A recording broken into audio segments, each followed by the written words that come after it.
continuing on the recovery phase, both buyers and suppliers are trying to figure their way through this journey, and it's just no playbook here.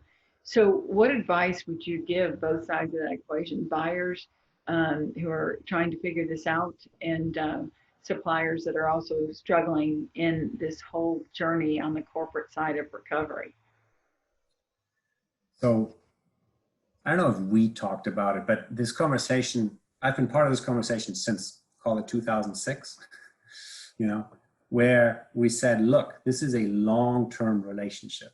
In 2006 and 2007, it was clearly a seller's market. There weren't rooms to be had. And then 2008 and 2009, it was clearly a buyer's market where there were plenty of rooms to be had. And then, 2016 to 2019, again, it was a seller's market. There were no rooms. And in all of those environments, I always said, look, think about this long term. Like, don't just, whichever side you're on, don't just stick it to them. You want this other person to be there for you when things are when the shoe's on the other foot. And hopefully that is going on today. Now, it seems that room demand is going to be hard to come by, going forward. And so hotel salespeople have to be very, very, very good at digging up new room demand. On the buyer side, yeah, I think it's pretty easy to say, look, this is what we want. These are our parameters. Sort of not take it or leave it, because obviously your travelers need to be comfortable, so safety and security comes first, maybe then price, then location, I don't know. But safety and security is, of course, the most important thing. And I think that will drive the negotiation and the conversation, I should say, going forward between the buyer and the supplier. So is there any question that I didn't ask you that you can think of that I should have asked you in some responses? Anything that we missed?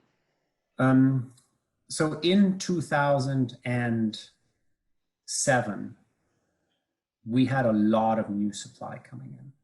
Okay. In 2019, we had the highest, strongest in construction pipeline ever recorded.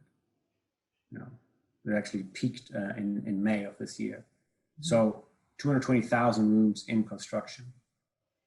What's going to happen to the new competition? And the answer is, in the short run, those projects will open.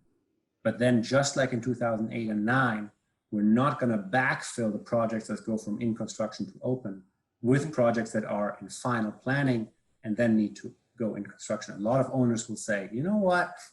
I have my land, I have my loan, I have my franchise agreement, and I'm not so sure that this is the time to break ground.